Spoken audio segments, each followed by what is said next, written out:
Jimbo Fisher's a lot of fun, even if he is not talking about Nick Saban in an angry way. He was talking with Paul Feinbaum at the end of SEC Media Days and said, all those 10-year contract guys should pay me 2%.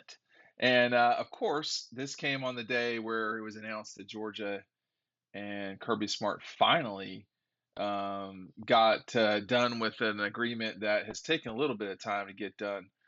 Um, and Jimbo is sort of the most uh, kind of the biggest name recently that signed a 10-year deal, and that was with Texas A&M. It came he actually before last season he uh, agreed with A&M to an extension through 2031, and that put him over $9 million a year. Excuse me, $9 million a year that he made last year and 9.15 this year.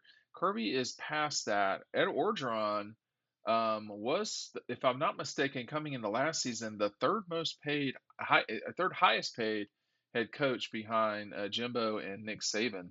I don't know. I'm going to look this up I um, while I talk with y'all. There's a ton of these things that are out there with these college football coaches.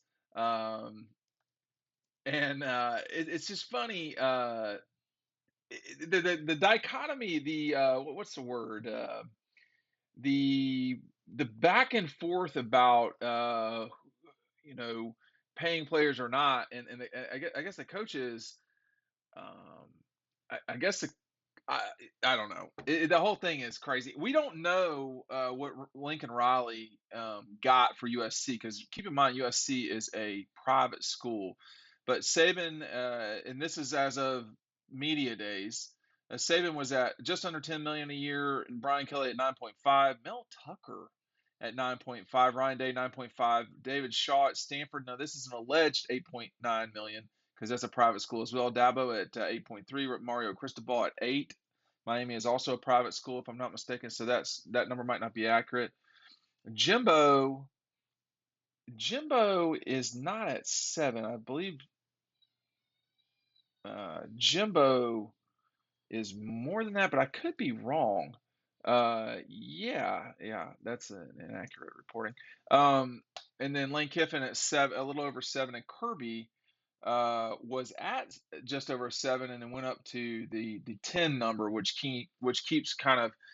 We've not gotten our hands on the contract yet, but the movement there is 10 million or more um, for Kirby. It escalates. Although again, we've not gotten the the total contract. We should get that soon here.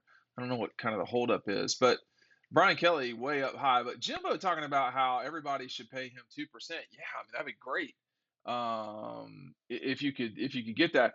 This thing obviously had to be reset. There are some real clown shows that are in front of clown shows, an aggressive term, but there are some people who should not be in front of Kirby that are. I mean, I get Brian Kelly. I mean, Mel Tucker is not the person I was talking about in terms of being a clown. Uh, Mel pushed the boundaries on that $9.5 million a year deal for 10 years. Ryan Day at 9.5. I mean, Ryan Day is knocking on the door of winning a national championship. I mean, I'm a touch surprised he's not won it yet, but he hasn't. David Shaw is not worth $9 million a year. He's just not. But Stanford has plenty of money to throw around. Um, Lane Kiffin is high. Dabo, this is the kind of, and not like Dabo's falling on his face or anything. This is the problem with some of these coaching contracts. After a while, you can talk to Auburn about this. Um, when things don't start to work, you're on the hook for a tremendous amount of money that is hard to get out from underneath. Besides just paying the coach or getting to a new agreement. I mean, um, I don't remember what happened with. I do not recall exactly with what happened with the exit of Ed Orgeron. But if you're making $9 million a year, there's going to be a major buyout to get him out of there. So that's that is a significant. Oh, here's the clown I was talking about. There he is. There's James Franklin at 7 million. Dan Mullen was at 7.5. I mean, some of these are not commiserate.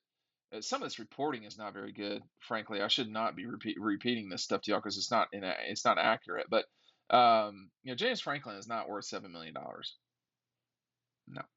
But we've gotten to the point where if you don't win big, you're not worth the contract you've got anyway. Hey, speaking of winning big, make sure you're picking up DAWGSTRUCTION today. This offer I'm about to tell you about is not going to be around for long. You get DAWGSTRUCTION today. You get our 2022 preview for free. It comes with the same package. It comes in the same packaging. If you just want the 2022 preview, order it down below. I will tell you right now, the best deal is getting these two things together.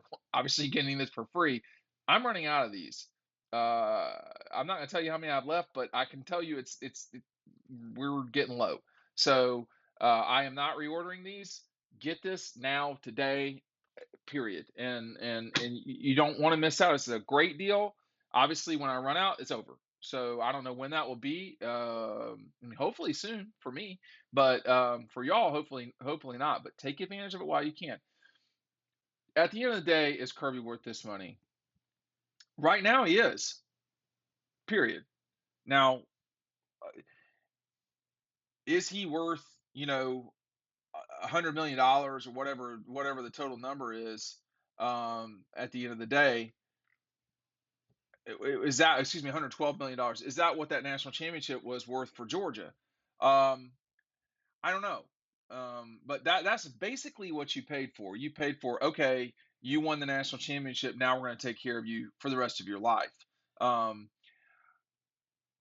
am always hesitant about these, but about coaching contracts, because the market is the market, and there's only so many people in the college football right now who have won the national championship. Mac Brown, Dabo Swinney, Nick Saban, Kirby Smart, Jimbo Fisher. If I'm missing someone else, let me know.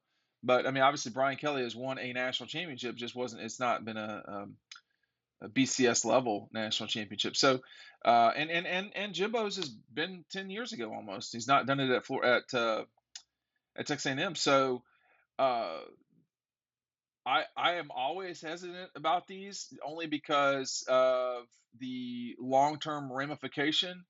With that said, I just sitting right now, I don't see the value is significant for Kirby Smart to be the coach at Georgia. The value is significant for Clemson to have Dabo. The value is significant for Nick Saban to be the coach at Alabama. These are not all, interchangeable. I mean, Kirby and Nick would probably be interchangeable at Georgia. I would be very curious to see Dabo at one of those schools. I don't think it will work. He's at the right place for him, and they got the right coach for them. Someone else could win at Clemson, don't get me wrong, but no one else has lately. Someone else could win at Georgia. We've seen that, but they didn't win the national championship.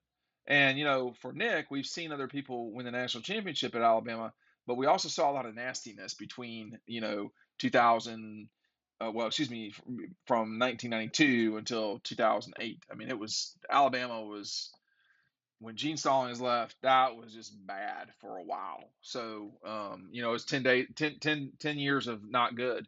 So, there's a lot of people that would be interested in having Kirby tomorrow. No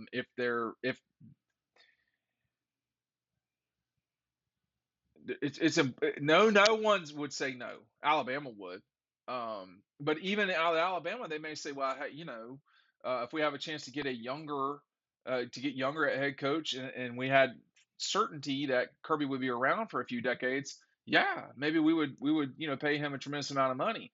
But and these things that are said, I mean, I sound so skeptical and cynical. I really don't mean it that way. I mean, I believe Kirby when he says this. Mary Beth, my family and I are excited and grateful for the extension of my agreement with the University of Georgia. University of Georgia, capitalized the. This is home for us. Our roots are deep here. My commitment to this university and our football program is unwavering. I'm thankful to President Jerry Moorhead and AD Josh Brooks for their continued support of Georgia football. It's an honor being the head football coach at the University of Georgia. And while I'm certainly proud of what we've accomplished, I'm confident the best is yet to come! Exclamation point. So, you don't need me to repeat this a million times. I mean, what you're looking for are multiple national championships, and the answer, the next one would mean multiple. I think that, well, frankly, he won it a little later than I thought he might. And I mean that with no judgment, by the way. I mean, I'm not shitting on the guy at all. I thought he'd win it a little quicker. He almost did, but I do think he will win multiple national championships. That means that they will win some here in the near future. And is he worth that money? To me, the answer is yes. But I just have been around long enough, okay, to know that Dan Mullen was successful at Florida until he wasn't. Gene Chizik, any coach at Auburn, period. We've just seen the contracts have gotten out of control at Orgeron. I mean, I don't know what the dire financial situation was for Arkansas, but like when you look at Georgia Tech and Jeff Collins, it's all within. Jeff Collins is not going to survive this. I mean, if he survives 2023, his ass is going to get fired in 24 or 25. Okay, so he's not going to survive this. Georgia Tech doesn't have the financial wherewithal to get rid of Jeff Collins. They also have a problem on the basketball side of things. They got all sorts of problems. They don't have great head coaches, and that's what happens when you get into dire financial situations. They got into that problem because of Paul Hewitt and a really bad contract, like a really, really bad. It's great for Paul, but it's just not a good contract for Tech. This is a contract that's great for Kirby. And I think that it is a one-sided contract in that he has the leverage here. Someone can always win at Georgia. Okay. There's been plenty of seasons where Kirby did not win the national championship at Georgia. He is not the only person who can win, but he is the best fit right now. Okay. And I mean, I would not switch him with someone else. It doesn't mean it will work for 10 years though. And that's what these contracts are. They are thank yous more than anything. And I think I'm glad for Kirby and his family. Uh, the amount of work and probably constant uh, hamster wheels in his brain must not be a lot of fun. I hope he gets to spend this money in a way that pleases him. It's a great deal for him. I think it's a good deal for Georgia, but I think that just these huge numbers, they always bother me. I mean, Tennessee with Jeremy Pruitt, I don't know how big that contract was, but inevitably contracts with coaches don't work out. It's very rare that you have the Vince Dooley's of your schools or Steve Spurrier's or Nick Saban. The legendary coach is legendary for a reason. It's because that guy made it for a long time.